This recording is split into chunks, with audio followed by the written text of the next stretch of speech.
This is Dan Weingarten with Aging with Freedom. And at Aging with Freedom, we focus on success in that third act of life by emphasizing the pursuit of high wealth, high health, and high purpose.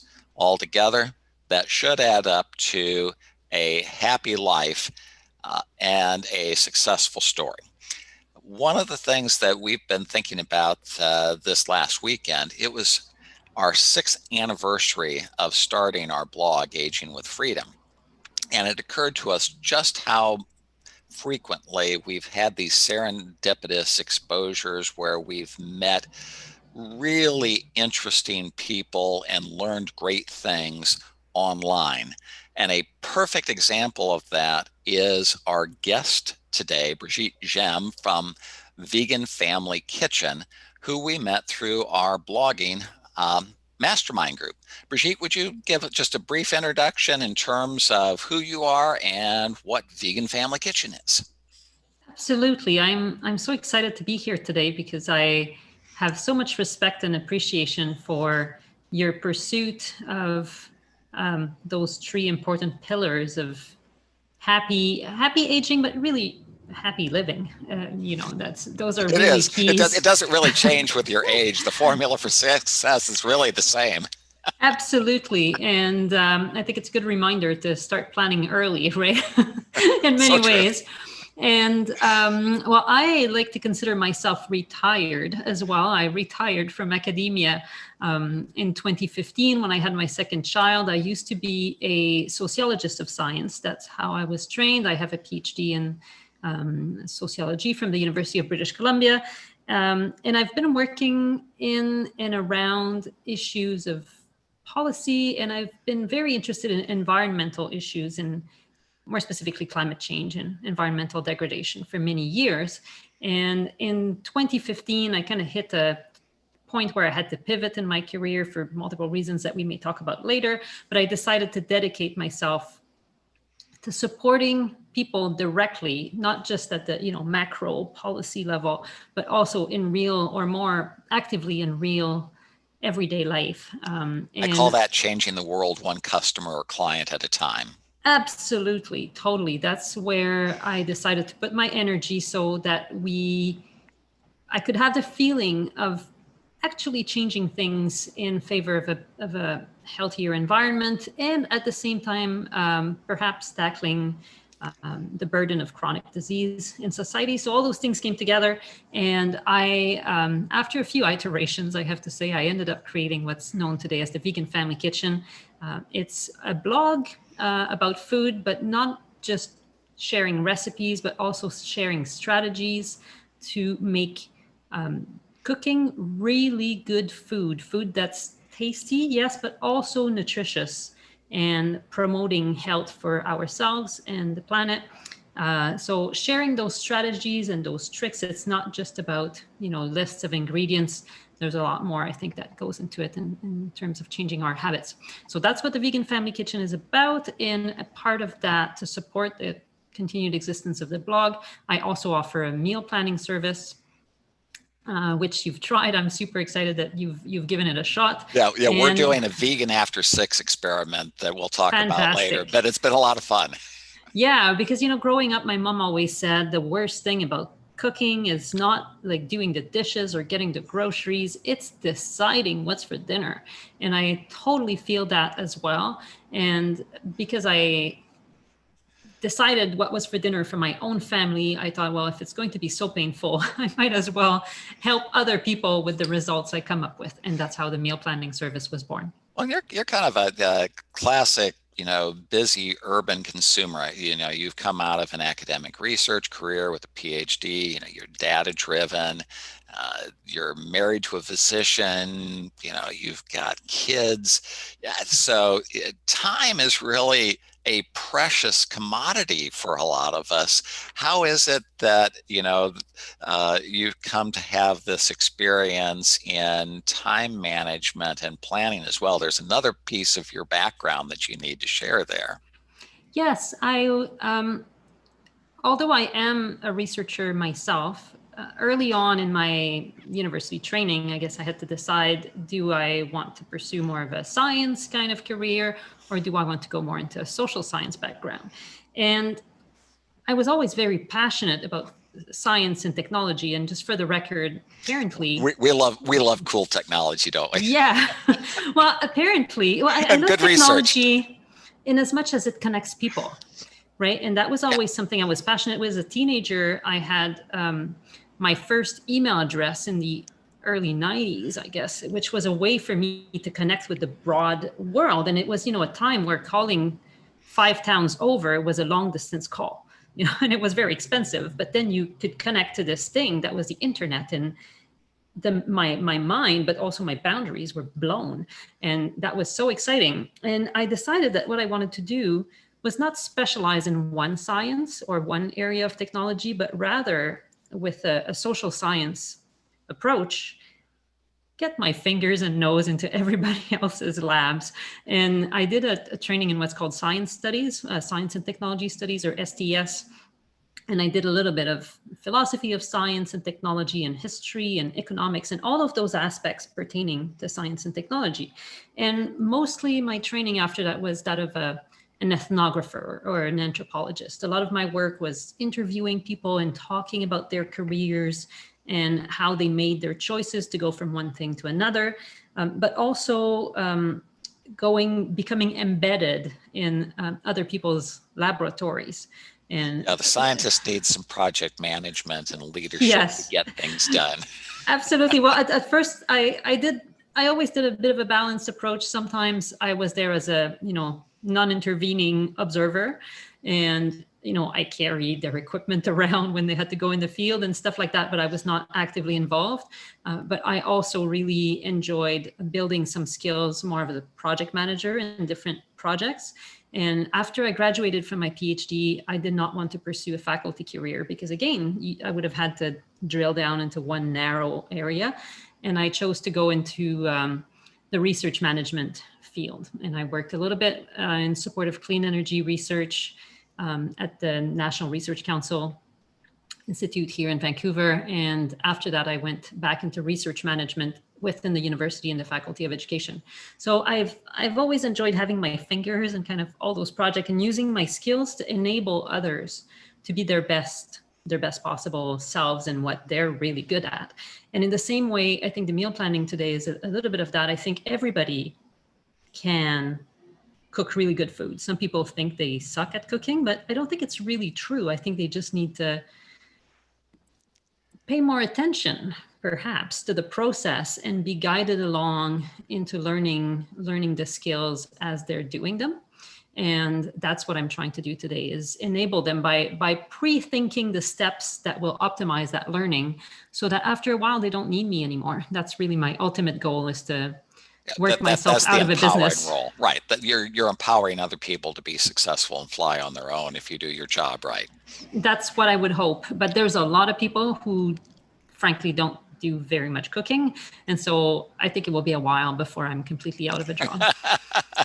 Well, there's always new people to teach, right?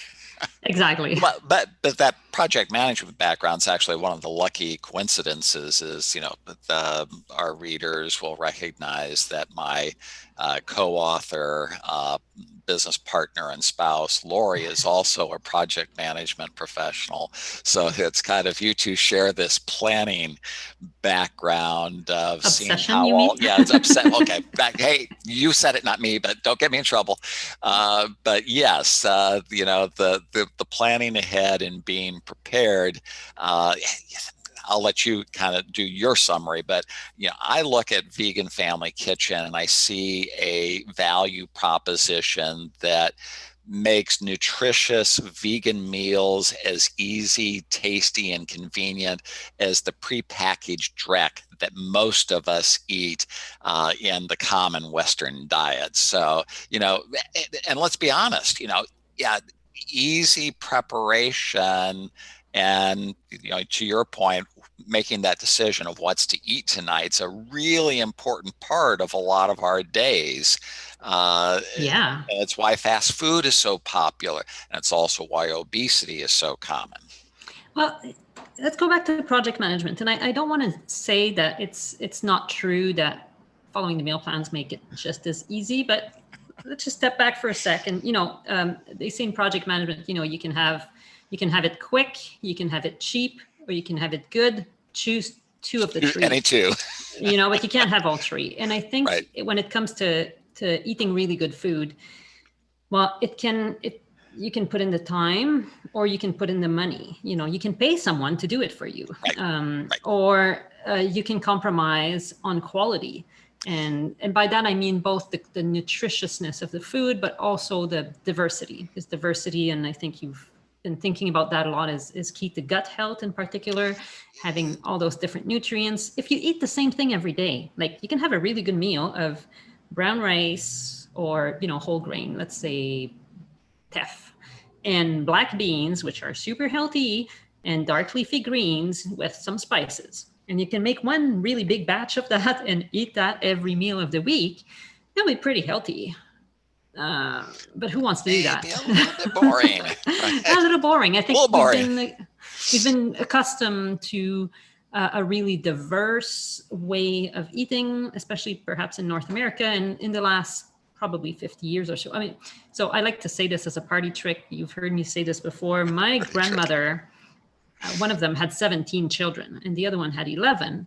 And I guarantee you that they were not eating 7 different dinners every week. The variety. And know of that fast cook chef for each of those individual kids. Absolutely. And they had eat what's on your plate. Eat it or leave it. And that's not an approach that I promote with people in dealing with picky eaters, but that was just a reality back then. And, you had to be happy that there was food because it was, coming out of the Great Depression. Yep. So it's a very different context that we're in today. But again, you need to make some choices and compromise. We have the rich people problems today in a lot of ways. Absolutely. And you have to pick what problem you're going to have and when you're going to have it. And when it comes to time, for example, I want to be very clear. It takes longer to cook a whole foods plant-based diet with, 3 to 5 different meals per week than it takes to eat out of a box. Okay, that should be obvious, but there's no way to reduce that down to be the exact same thing. But you will probably be saving time on the other end when it comes to, time wasted in doctor's appointments and, end of life disabilities and whatnot. And I'm not saying that eating a plant-based diet is a magic pill that will resolve all of our chronic disease problems. It is not quite so easy, but it certainly improves our odds. Yeah, it plays hugely. The probabilities, right? And frankly, that's one of our reasons for interest is that, we look at, you have to have enough money to empower choice. So wealth and income, your spending habits, because it's both sides of the wealth equation is both how much you have and how much you spend. That's part of what we look at. But this health component, one of our big lessons is just how important our choices are and how many choices are important that contribute to your health. Something like 70% of your health isn't determined by genetics or luck. It's determined by things we have control over. And one of the biggest one is diet. So, when it comes down to what we eat, we're not vegan or vegetarian historically, but the evidence is so strongly coming out in the research that being more plant forward or plant-based diets contributes not just to longevity, but to health span. That is being healthier longer and deeper into life, or squaring that curve of mortality and morbidity or getting old and decrepit. And you can't get out of the fact that there's an end point, but you want to get as much life out of life as you can. Exactly. And the evidence is just so strong out there. You can probably share the research better than I can. I'm having contribution from my producer, Brittany Spaniel, but he's happy. That's very important.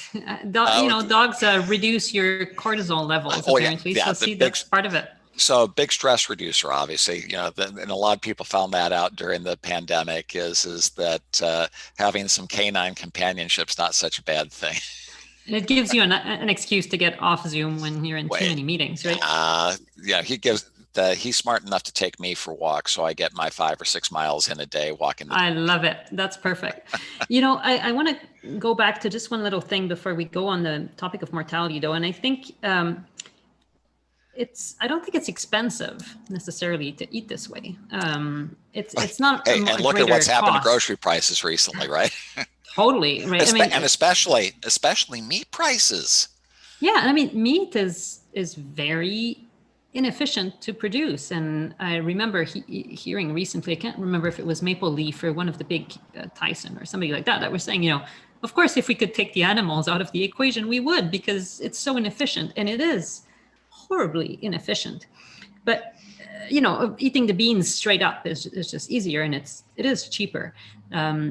This being said, there is a cost. Time is money, and there's many people in the United States and Canada and all over the world that are not secure when it comes to employment. They run multiple jobs, and they may not have a proper home to cook in. Maybe they're temporarily living in their car, or when they finally get a place to live in, they may not have an equipped kitchen, or a stash of spices, even expired ones, whatever. Okay, and I'm not blaming individuals for their food choices. However, within the population at large, there are certainly at least 100 million people, for example, in the United States, that could eat better. And that's where it's a choice. So, without getting into individual shaming and blaming, I think we need to get our priorities straight. And Well, I and that's admit actually that there's things that are fun to do that I like to do sometimes. And it's hard to get off the couch to go cook in the kitchen. Sometimes I'd rather read a book or watch videos on TikTok. Okay, yeah. but But that's actually one of the things that we find particularly attractive about you, Brigitte, and your program is you're not one of those food advocates that it's all or nothing, that you have to eat just like I do for the exact same reasons that I eat that way.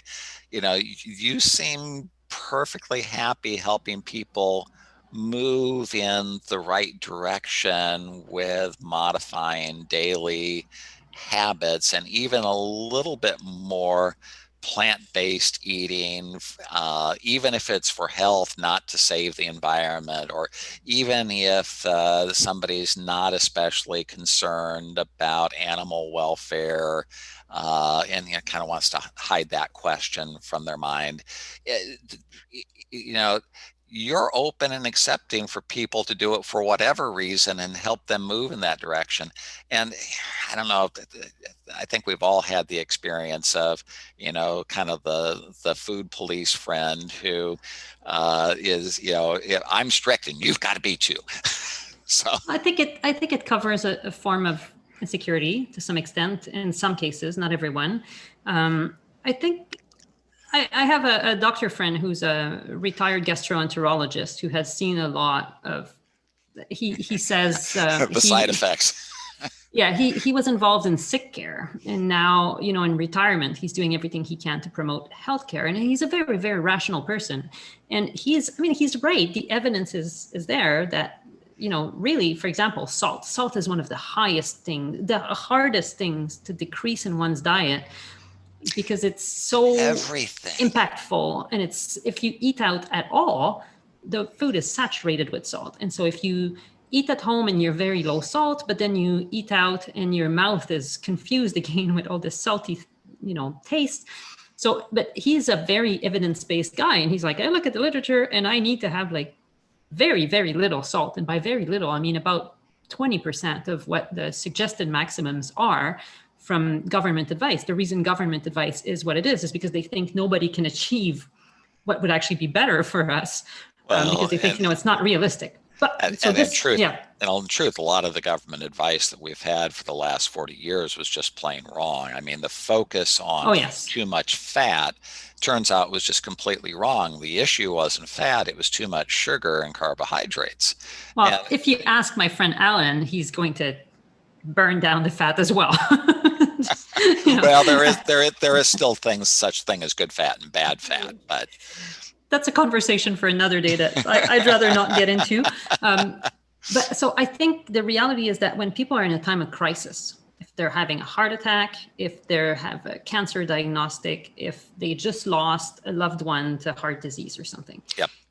crisis is a fertile ground for radical change. And that's a great opportunity. I mean, as sad as it is, to make these big changes.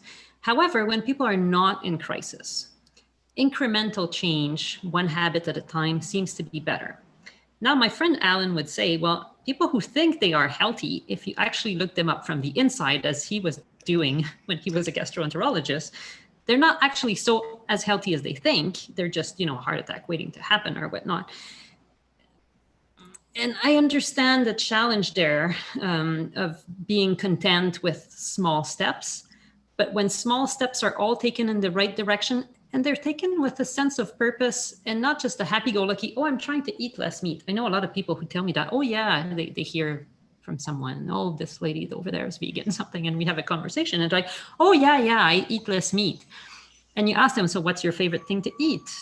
And well, actually, it might be chicken, or they don't regularly cook plant-based meat, so I don't know what it means in practice. They have this feeling that it's the right thing to do, but they may not actually make the changes.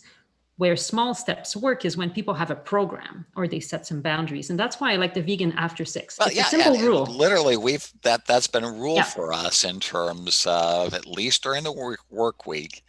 Um, it's a lot harder when you're going out socially or you're at family events or things like that. But at least during the work week, for our dinners, that's been our plan. And we've been looking for more exactly. fiber in our diet. And you mentioned the microbiome aspect, which was one of our earlier experiments, with Viome, and looking at, can we modify or improve our microbiome through supplements. And one of our big lessons is that food's actually a better modifier than supplements are, because of the inherent bioavailability of the Mm-hmm. nutrients when you consume them in food. And you need the fiber in plants as kind of the growing media for the microbiome, Yep. because we're not just the human DNA. Our systems depend upon all of these microorganisms in our gut, in particular, to process things back down into the component levels that our body needs. So we can either help or hurt that with some of the stuff that we do. And it turns out, in our experience, the dietary side has been much easier to influence that than just buying the pill or the supplement. So And the food comes as a package, it's already prepackaged. and it's fabulous. You can combine the different nutrients, and they come ready like that. I really appreciate the point of view of T. Colin Campbell in his book Whole, and I think as a back as a sociologist of science, science is great, but it is a very reductionist approach, and hard-nosed, and not always in the best of way at isolating independent nutrients. And just to give an example, for example, turmeric, which is a very, very powerful anti-inflammatory, and It's become one of our favorite spices, at least partly because of what you've had for your totally, recipes. it's so good, and it's so good for us as a anti-cancer, and it has all of these different disease preventing features to it. And of course, somebody's looking to make a buck, and they're thinking, turmeric, it costs, I don't know, pennies, per gram. Why don't we try to extract the powerful active element of turmeric, which is curcumin? And they made curcumin supplements. Well, it turns out that the curcumin supplements are not as effective as the turmeric. So there's something in the turmeric package with costs, less. Obviously, you just take the spice as is, Shake it on. instead of throwing it into different kinds of reactors or chemical processes to isolate the curcumin, which is very expensive. So you have to sell the supplement for more, but that's value added, right? But it turns out that the turmeric is the real deal, and it comes together. Why bother trying to split the curcumin apart, you can just have a teaspoon of turmeric. And I prefer to put it on my food than to have it straight up, which makes the whole thing more interesting. So that reductionist approach, I mean, it has given us scars, which we can have an argument about whether or not it's a good thing. It's given us antibiotics, which, I like antibiotics and vaccines too. But it has Almost also everything can us. be overdone.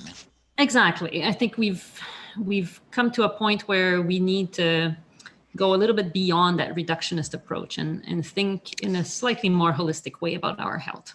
Yeah, one of our favorite influencers is Dr. Peter Attia. He's another physician, like you were just describing with your friend, who concluded that kind of the reactionary treatment after the chronic disease has turned into an acute crisis is really intervening too late. And whether it's arteriosclerosis or heart and stroke disease types of issues, or whether it's cancer, or whether it's neurodegenerative diseases, all of those have strong associations with obesity, and diabetes type 2 diabetes in particular tends to be one of the things that arches over all three of those way too often in the Western diet or environment.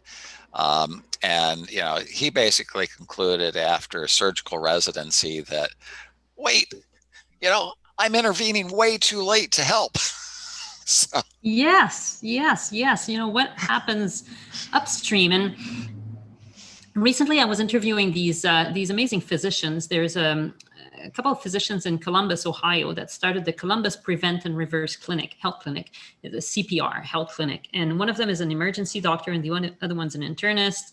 And they started working together, and they're doing amazing work. And I'm so happy that finally, after all those years, the medical body is starting to seriously embrace lifestyle medicine, and in particular dietary change, as an approach to preventing and reversing disease. But as I was thinking about the interview, somehow, and my husband's a physician, and becoming a doctor takes a lot of effort. One of your key audience members.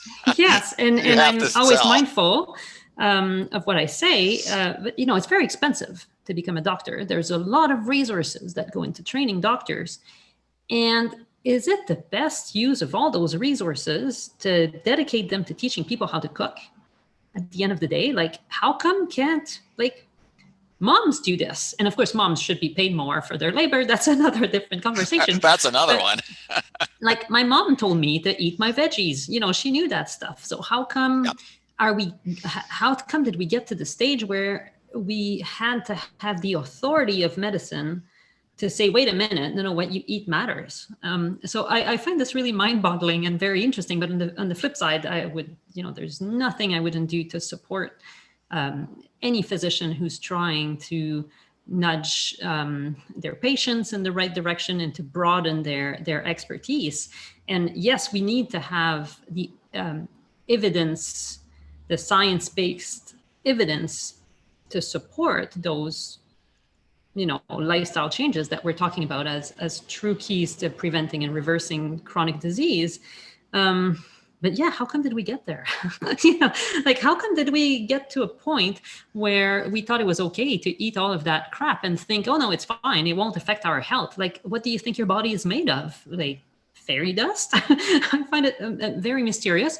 On that note, though, there's a recent book by Mark Bittman, and Mark Bittman I have to credit for the vegan before 6 label. He's the one who came up with it. That's right. You shared this before, as we reversed it.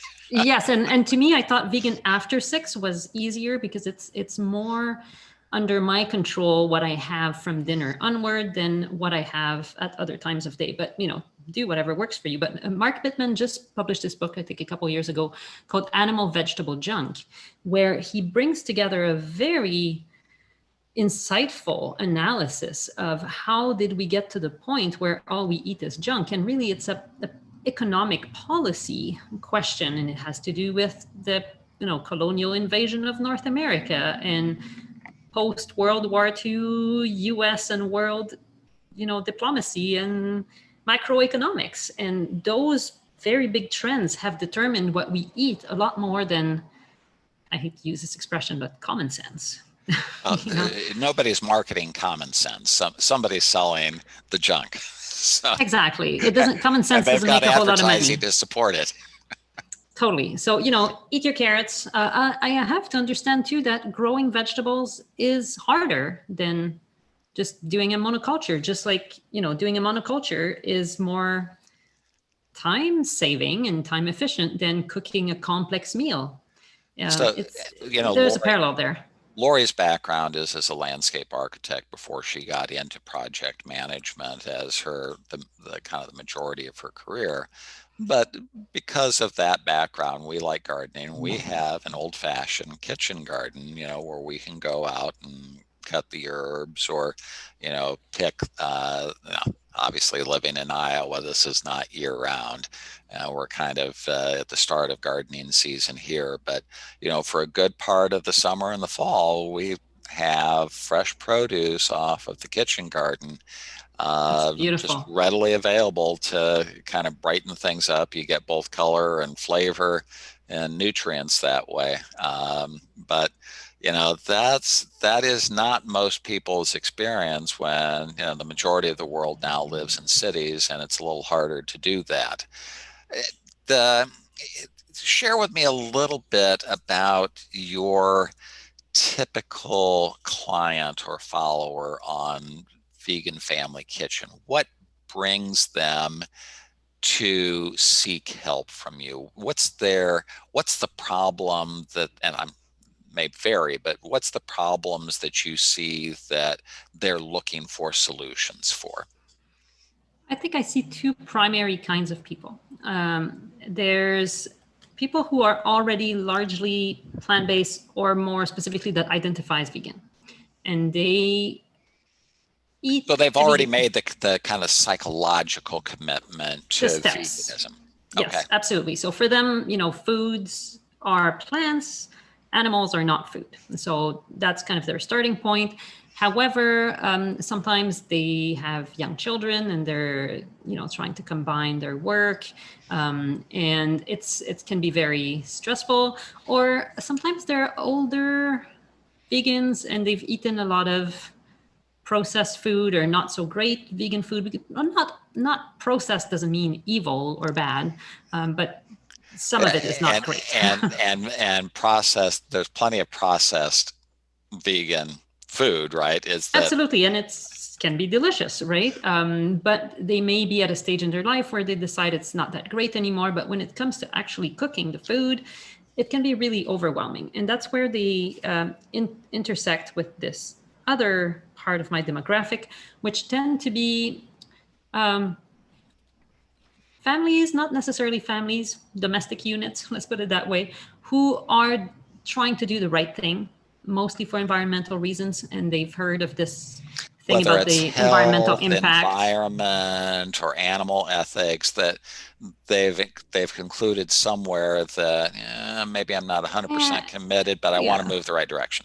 Or they have a teenager who's Well, basically hey, forced them. yeah, that's actually a significant influence. I mean, at least for us, we're a couple because our adult daughter is off on her own career and things now. But for the most part, we don't want to have to cook two separate meals, right? Absolutely. And I mean, some people will say, we said at the beginning, my way or the highway, take it or leave it. But I think there's like, oh, yeah, okay, they're bringing the teenagers or, preteens are bringing all these new ideas at home. Either they've had a, vegan epiphany where they decide they don't want to eat animals anymore, or they've been more like of a Greta Thunberg follower and they're like, oh, Greta's vegan and it seems like the right thing to do. And so they want to nudge their parents in the right direction. Parent says, yeah, I'm on board. And what am I going to cook now? And that's where I come in. And I think in general, there's a range of cooking skills. Some people were used to cooking, mostly kind of whole foods from scratch, healthy-ish food at home, but they need the intro to plant-based inspiration. And others were really coming from a more ready-made, I don't want to say substandard, but less glowing food profile previously, and In they want it done truth, the for them. number of true cooks is declining because our It is. reliance upon fast food or fast convenient food from the grocery store that's pre-prepared, pre-packaged has dramatically expanded. So the share of the population that has experience, at least in, Western countries like the United States and Canada, where you're in Vancouver, uh, there's a lot of folks that never got into the habit of cooking from whole foods for themselves. So that in and of itself is a change, regardless of whether we're just talking plant materials or not. Yes. And I want to emphasize something that I think we take for granted, but we have never been quite as food rich in North America and the Western world in general as we are today. And there are very unfortunate reasons for that under, colonialism and, neoliberal expansion. But the truth is that we have a food distribution system today that brings us a bounty that was completely unknown, I'd say, north of the, let's say, 40th parallel until very recently, like now.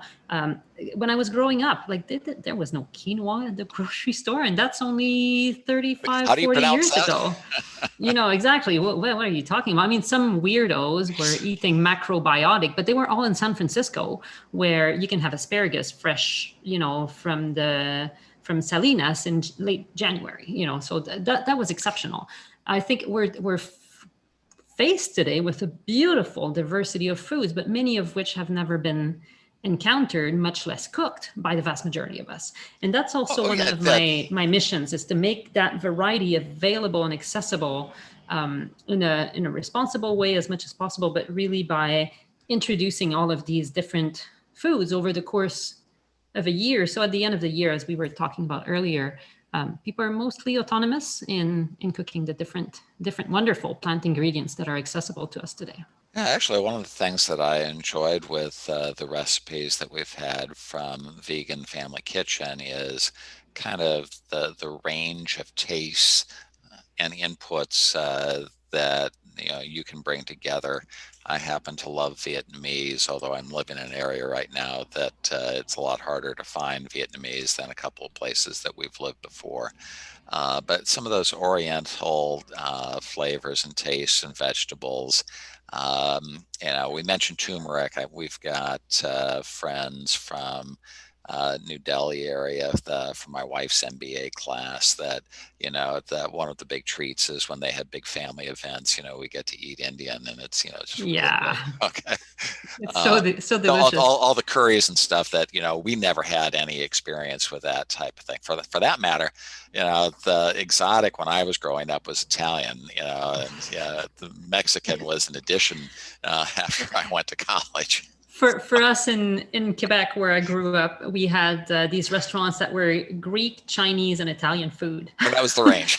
with Canadian dishes. So it was Okay. like that was the entire universe of cooking. Somebody made a really good documentary on the history of Chinese restaurants in Canada, and they visited the most remote, most ancient Chinese restaurants in the country, and they talked about the immigration stories of these people. But yeah, immigration is key Yeah. to having access to that. Now we have cuisine from around the world almost anywhere that you want to go in North Totally. America. And for, you mentioned being in Vancouver, and, the difference between our kitchen garden just walking out the door. Almost certainly you've got gardens from Peru and the western coast of South America to California and Mexico, all the way up to Puget Sound, in terms of where you're sourcing a lot of your Absolutely. vegetables from, because you get both Yes. seasons that way. And we also get, being in Vancouver, and I feel sometimes a little concerned that I overdo the more Asian inspired ingredients in the meal plans. But I have to say, Asian cuisine is a very plant friendly in so many ways. But so there's a chain in Vancouver called Sun Given Foods, and it's actually I'm probably the first person to say that on any media publicly. It's a copycat Trader Joe's, but Asian. Right. So they have this store brand, but they have like all the, the plywood kind of decoration, and they even have the bells at the cash register. They don't give stickers to kids. that I know of, but I'm sure they're working on it. And they extra packaged vegetables, but they have that kind of, niche market of slightly more upscale Asian groceries. And so I crossed the street into Sun Given Foods, and the tofu aisle is 20 feet wide, and there's all these different kinds of tofu, and the mushroom selection is Okay, that I'm fantastic. a little bit jealous of, because one of the challenges living in rural Iowa, where our grocery stores are not as diverse, is that there have been a few ingredients that we have had to search for and have not found Mm, locally. So, things that if I was living in Des Moines or Phoenix or Dallas or St. Louis, definitely. places that we've previously lived, miso, nutritional yeast, a few other Fresh noodles, Daniel. fresh noodles, okay, Oh, sorbet noodles, things like that, right? yeah, Those would be much easier to find. But our solution has been, we have a daughter up in the Twin Cities, Minneapolis, St. Paul area, and she does have those options. So now that COVID's over, she was able to do a shopping run for us and bring things down from the cities to that's Clear fantastic. Lake. So Yeah, and having that we've diversity of we've produce, not been stocked. I can actually buy fresh jackfruit in Vancouver, which you probably don't have in Clear Lake. But I want to make sure if I put jackfruit on the menu that it will be the kind of jackfruit Right. that people can get at the very least from Amazon. Most cities have some form of a Chinatown or an Right. Asian grocer, whether it's Filipino or Vietnamese or whatnot. And I love to do grocery store tourism. Wherever I visit a city, I go to all the Grocery different store grocery tourism. I store love that. and I look at all the different things that they have for sale. I'm like, that looks really good. That looks really good. And some of it is really there's a Korean store here that is the haven of processed, ultra processed food like substances, like Michael Pollan would say. But they also have fresh tofu in bulk, and they will put it in your own container if you ask, and they make their own noodles. So, there's a trade-off there. But doing that sort of tourism, I think, in one's own city, especially visiting the Indian grocers and the Asian grocers, will definitely bring a greater diversity of ingredients than just going to your same old, was it Fred Meyer or some other store that may be local to you. It's worth getting around and discovering what's out there. So tofu is actually something I had experience with, because back to running a venture capital fund days, we had purchased a cultured soy-based company, Wildwood Foods at the time, that Oh yeah, did soy yogurt and tofu. I know the name. And so I rather like tofu, and they'll ask later on this for some of your favorite recipes. But one of the things I was particularly impressed with was the tofu scramble, another one that used the turmeric, but just how much the tofu scramble mimicked in taste and look and mouth feel what I would expect from a typical breakfast scramble, which historically is one of our standard recipes. So, and that was a good trick using tofu that really worked in terms of the recipes for us. So, uh, People think of tofu as a meat substitute, but it's not a meat substitute. It's a food of its own. it's a You food of know, its own. Asians, especially Japanese people, have been eating tofu for over 1,000 years. Every little village market will have their own tofu maker historically that makes tofu, right there, at the back of their stall, and it's very different from the experience of tofu we have here. Well, and But it's it's kind of it's like not cheese. meat. It's kind of like Yeah. cheeses in that you can, just like there's this range of cheeses that maybe the typical North American would recognize. There's everything Yes. from blue cheese to, feta to Swiss to cheddar. Is the potential range of the cultured soy or tofu is just as wide in terms of potential Totally. flavor profile. So, Absolutely. And so much more to discover. So don't try, if people ask me, how do you like tofu? I'm like, well, cut into which one do you pieces. mean? And oh no, I just cut it into pieces and put it in my mouth. That's good tofu. I don't necessarily feel the need to do all of those like long marinades and things. You have to develop the taste for what it is, not try to make it into something else necessarily. We should have a whole episode on tofu sometime. That would be fun, actually. I like tofu. Yeah, one of the things that, is one of my big learnings in life is how the secret of truly interesting and successful people is curiosity and continual learning, is that hunger to learn new things and incorporate that into my life seems to really be at the core of some of my favorite people and the people that I learn from. And I know you've been out there doing some of that recently with research and training efforts to add to your credentials and background in nutrition. And I know you've mentioned before moving medicine forward. I think Dr. Clapper, if I remember correctly, and what you're currently doing with the University of Winchester. Do you want to share a little bit about that, maybe one or two of the big ahas that you've had from your recent educational work on your own expertise? That's such a great and challenging question, because I think a lot of those. I was just thinking this morning about what book would I like someone to write, and there's one book I'm desperate for someone to write, which is I would like to have this book called "The Top 5 Nutrition Controversies of All Time and How Come Were People Thinking What They Were Thinking." And it's nutrition is such a complex thing, and so for Like the example, cholesterol hypothesis. yes, and all the thinking around. So, for example, in the treatment of diabetes, that's something.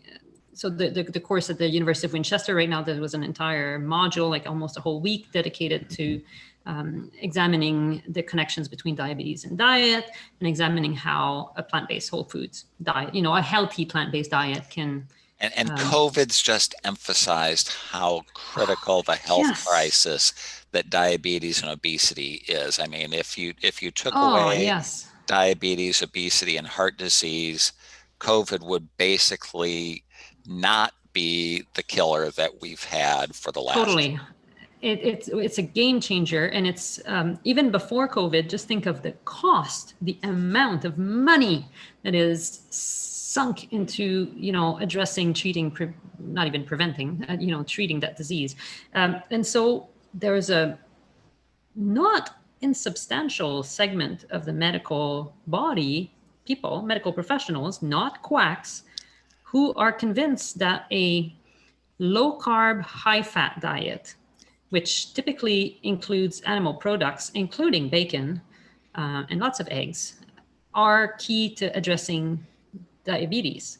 And although we understand that, yes, those kinds of ketogenic diets, which have to be kind of finely tuned, you can't just like eat less spaghetti and a lot more bacon and say you're doing the thing, but just like plant-based in many ways. But so they're quite convinced that that's the way to reduce diabetes. But we also know that, yes, it makes you lose weight, which impacts diabetes in a favorable way.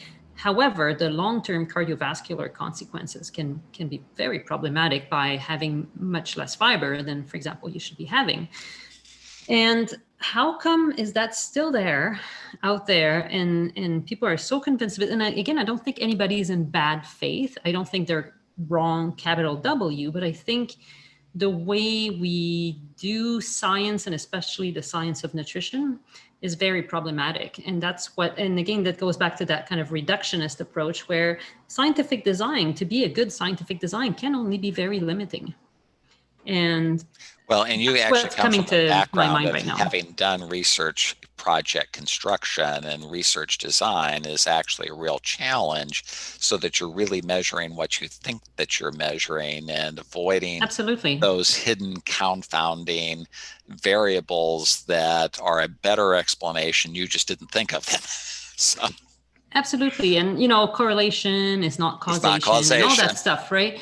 But it's so hard as a big, complex modern society to get to the bottom of those controversies and to give advice to the I'm not a medical professional. I'm not a health professional by any stretch of the imagination, but I'm reasonably educated on those matters, and I'm a very critical reader of scientific literature. I'm a sociologist of science, and And I you really understand, and struggle you with understand this. statistics, and most people really don't understand Yeah, statistics. I So have a functional understanding of statistics, but a lot of it also goes, way over my head.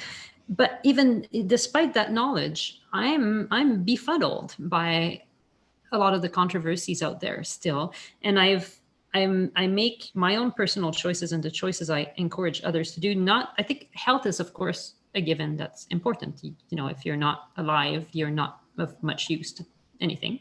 But I think it's not the only factor, and that's where for me I try to balance the three aspects of the virtue triangle, which would be the health and the environment, because if we don't have a healthy environment to live in, we can't be healthy, and a bit of a moral compass in terms of ethics and not wanting to see 100 billion animals slaughtered every year. And so for me, if I can find a nutritional solution that keeps me healthy while also doing these other two things that I find important, that's what I'm going to pick. And yeah, that's what I'm that's going the to center of encourage people your to go your towards. Venn diagram. Is that reducing the environmental burden, which, since maybe Silent Spring, we've become much more aware of the Earth's capacity to bear the burdens that we're putting on it, with population level, and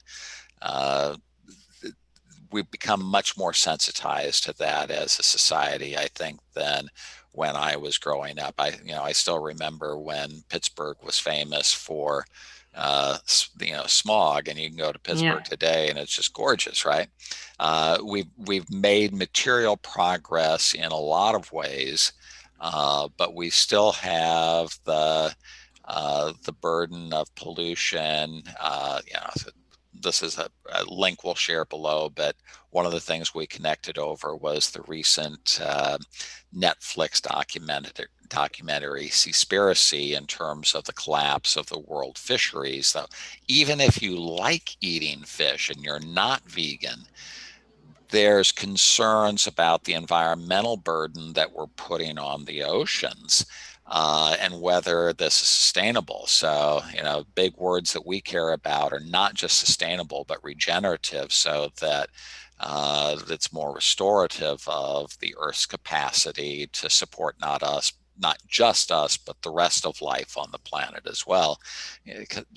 This is actually one of the I think the big lessons in society is that we're very dependent upon genetic diversity, to support the viability of the planet, because that's our ability across species to adapt as things change. And if you compress that biodiversity, you're actually increasing your risk that you won't find a successful way forward to some future challenge, that if you had maintained that diversity, you would be ahead of the game. So, absolutely. And we're doing nothing, but I mean, and I appreciate that we are supposedly more aware of those environmental problems. But I think most of the consumption that's ever been done by humanity and most of the pollution has been made since last 100 years. the publication of Silent Spring. Even, That's right. That's it's true. That's true. Part of the problem is that it's logarithmic, and that we've had dramatic increase in population, exactly. and the population, uh, we've had dramatic improvement in terms of reduction of worldwide poverty, but that also means to increase consumption by a larger share of the population, Absolutely. and all of that, has a factor in terms of, everything from, we mentioned the fisheries, and that's illustrated by the Seaspiracy documentary, or the loss of kind of the world's lungs with the loss of forests like the Amazon rainforest and those types Totally. of things. So, And how much of that is connected to really the expansion of the meat industry? Really, that's what it's about. well, And no, and that's a fair challenge in terms of the it's huge. the, the conversion factor of grass or grain into meat which, I see. if you're a farmer, you care about, because the better the efficiency, the better your Yeah, return on investment of grain or grassland or those types of things. But,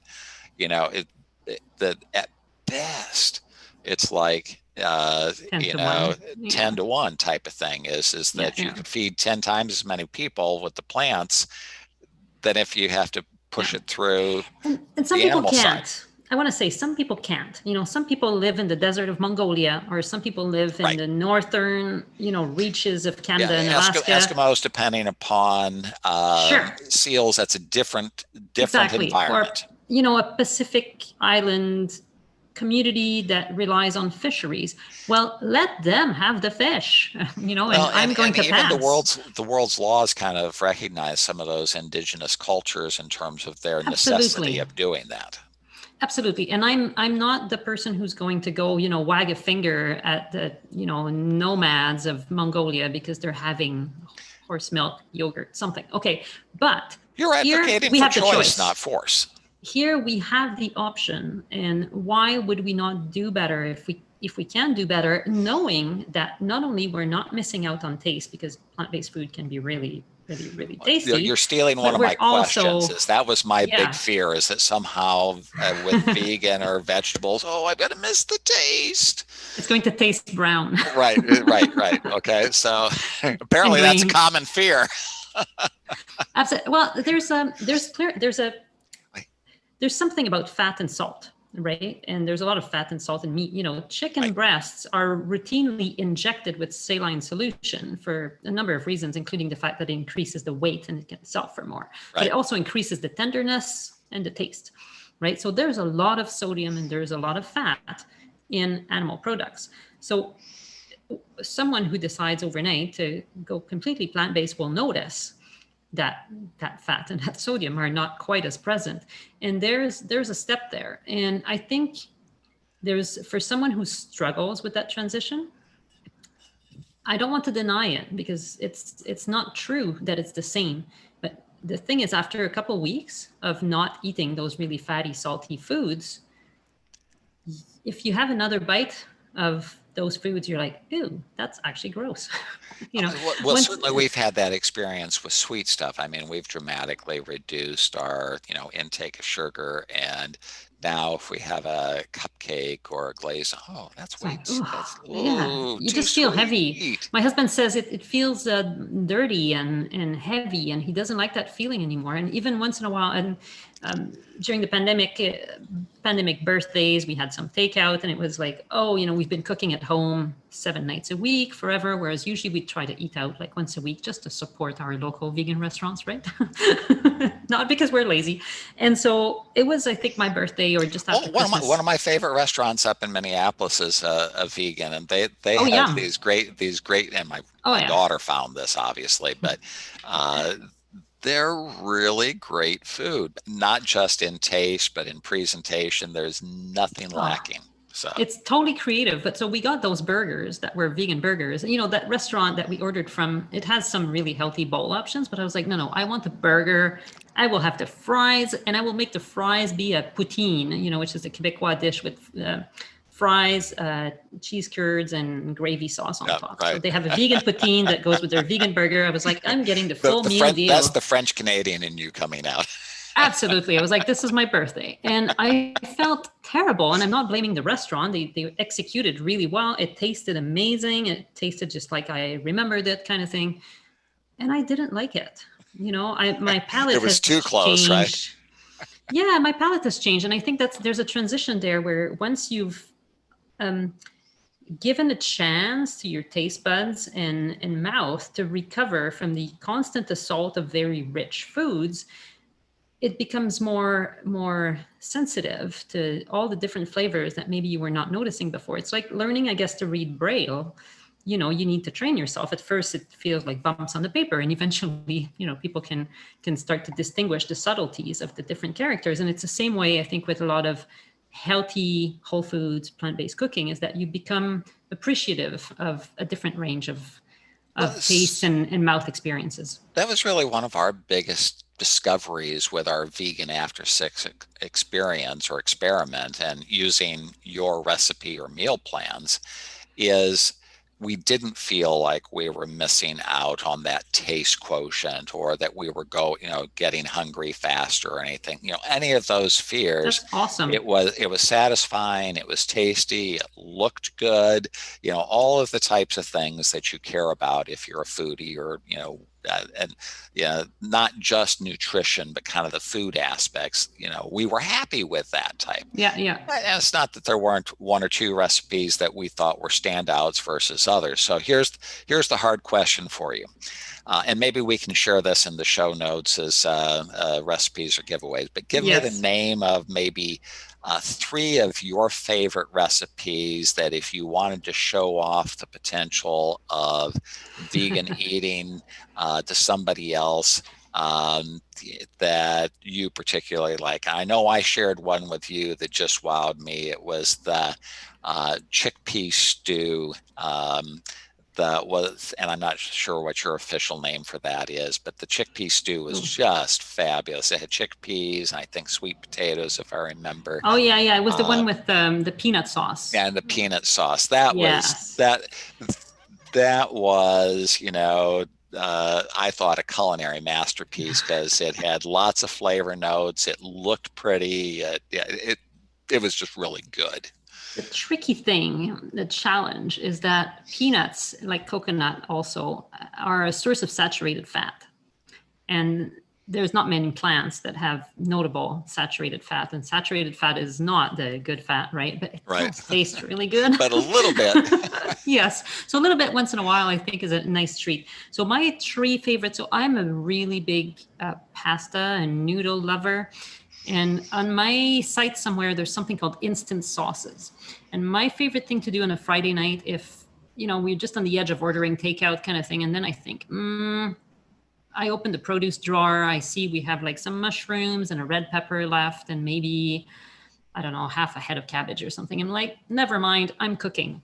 And what I will do is I will cook the noodles, and I will stir fry the veggies and usually some tofu or leftover beans, whatever I have. And I will save some of the cooking water from the noodles. And they can be more like Asian noodles, in which case the sauce will be more, I will add a little bit of soy sauce, but basically I put a handful of peanuts or cashews or even pumpkin seeds, hemp seeds, almonds, a combination of those. All of which have some built-in oils with them. Absolutely. There's a little bit of fat in there. I don't put a whole cup of them, but I put a handful in the blender with some of the cooking water from the noodles that has the starch in it, and, garlic, ginger, whatever it is. And I run the blender. Everything tastes better with garlic is my rule. I'm not sure Lori always agrees, but I don't believe there's such a thing as too much garlic. She needs more. She just needs more, or better garlic. I find the local garlics are way better than the grocery store stuff. But so I put those things in the blender, and it creates a really creamy sauce. And then I return the sauce, mix it with the noodles or pasta, and add the vegetables. If I'm in a rush, I will even just do this with plain pasta, spaghetti or linguine or something. And I will add broccoli or even arugula to the hot or to the cooking water if it's broccoli, so it's all cooked at the same time. And I will again use some of the cooking water in the blender with a handful of cashews and almonds mixed together, a little nutritional yeast. It's not mandatory, but it does add some umami. Garlic powder or fresh garlic if possible, and it creates a sauce not at all unlike an Alfredo sauce. Yeah, and for those not familiar, umami is the kind of that earthy taste profile that's maybe associated with mushrooms, meat for that matter. Yes, it's the satisfactory, the satiating feel, or the depth of taste. So definitely anything with noodles. I learned that one from my chef friends. So. Oh, awesome! Yes, and if I was to name just one more thing, and that one is on the Planned and Plant-Based free plan that people can download. Something that's always a hit in my home. There is a couscous salad that I make with roasted vegetables and roasted carrots and lots of Middle Eastern kind of spices, cumin, coriander.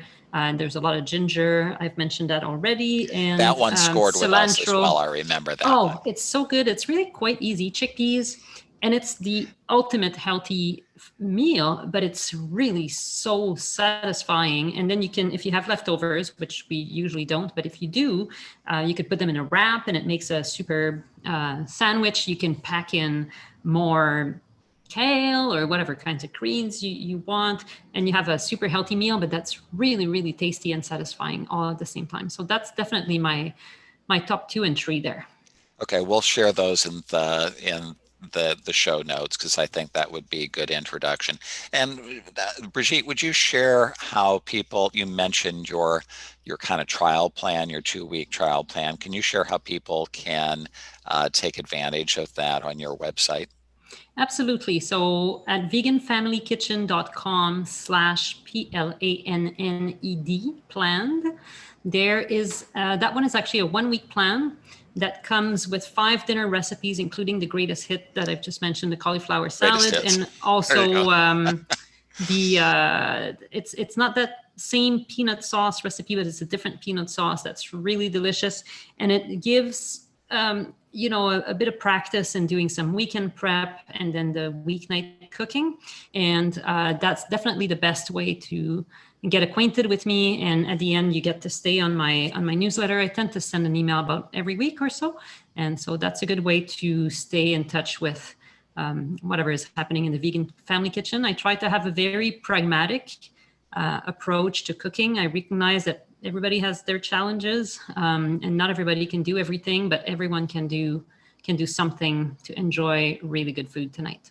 And we'll share some of your social media links and things below. But one of the other features that you have is you do have a community feature where it's not just you, but some of the sharing back and forth with some of your followers and users. So there's that community of learning, not just Brigitte, talking at people. And I always find that one of the big contributions is when you create community, that's a mark of success, and you've got that going as well. Thank you so much for being a part of it. It's really awesome that you guys have decided to try the vegan after 6, and that you're spreading a little bit of plant love to others. I think Well, it will definitely help people toward high health and high wealth and high purpose too. My husband says he feels more meaning in his life eating this way, and I think there's a bit of that. and you shared that part of this is that mission sense of doing things for other people, helping the planet, and our success on the planet, obviously, as a species by doing so. That's mission, that's purpose, and that gives our Totally. life meaning. Okay. You Uh, got it.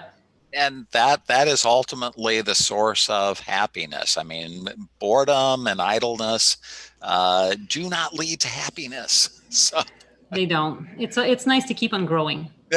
and that's back to that curiosity about the Yeah. world and continual learning. And you know, we're looking at kind of the plant-based or the plant-forward diet is a little bit of mixing and matching strategies, because while we're trying to move to be more plant-forward with vegan after 6 and enjoying that, frankly, as we shared, we're also trying to eliminate a large share of our sugar or carbohydrates from our diet. Getting rid of the sweet tooth. I still like dark chocolate, but fortunately, it's got some special benefits, and it has a smaller share of um, the sugar than milk chocolate does. But we also do intermittent fasting, Oh and yeah. it's the that's another one of those examples is that too much stress or stress all the time is bad, but some stress is actually good. This is just like Yes. exercise, is that if you're constantly tired, maybe that's not so good, but if you're idle all the time, you get much muscle You got atrophy it. and things. So the intermittent fasting works for us because that does stress your system enough to activate some of the good side of your immunosuppressant systems in the body, uh, to work to good effect. And frankly, I've lost weight with intermittent fasting, but combined all together, we think it's working for us. I'm curious, is that mix and match style something that you're seeing amongst Well, your folks? personally, I think I don't think there's anything wrong with carbs as long as they're the way they came out of nature, which is not refined sugar, but more like complex carbs and grains as whole as they can be. And I'm going to send you after the show a recipe. I did not write it, but I wish I did because it's genius, for a chocolate cake that is made with orange sweet potatoes. And it has all the features you want, but none of the really like poor refined sugars in it. Or you can make amazing brownies using black beans and Oh, cocoa interesting. and dates, right? And so So carbs I'm are not a the only one complicated with a thing. chocolate weakness, so maybe we'll share Oh that no, with I love you. chocolate. Chocolate is awesome. No, I'll that send you that.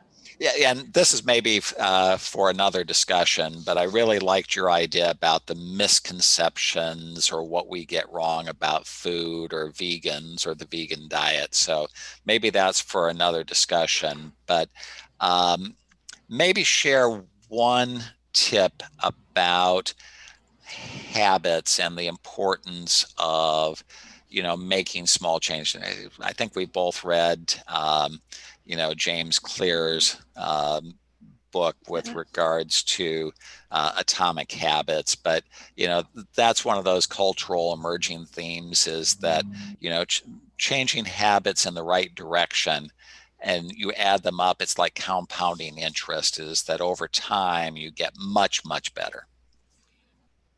My suggestion here is whatever choice you make it a mindful one, and make it in with awareness. And so when making the choice, I was mentioning, oh, I want to eat more vegan food, or I want to eat less meat, is the thing I typically hear. But if it's not accompanied with the decision made in full awareness of when and how that's going to happen, then it doesn't really happen.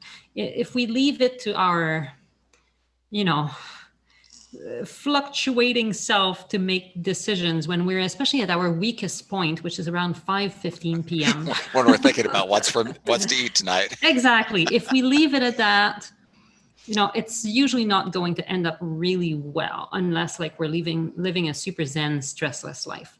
So really this idea of making decisions in a conscious manner, which often means making those decisions ahead of time, to me it's the one habit when it comes to food, having a conscious meal planning practice where we think about what we're going to eat, and when we think about the values that go into our food and that get embedded in the meals that we feed ourselves and our loved ones, I think that's the perfect place to start. And once we start thinking about the food, once we start paying attention while we cook it, if we pay attention while we eat it, it's the crack by which the light comes in.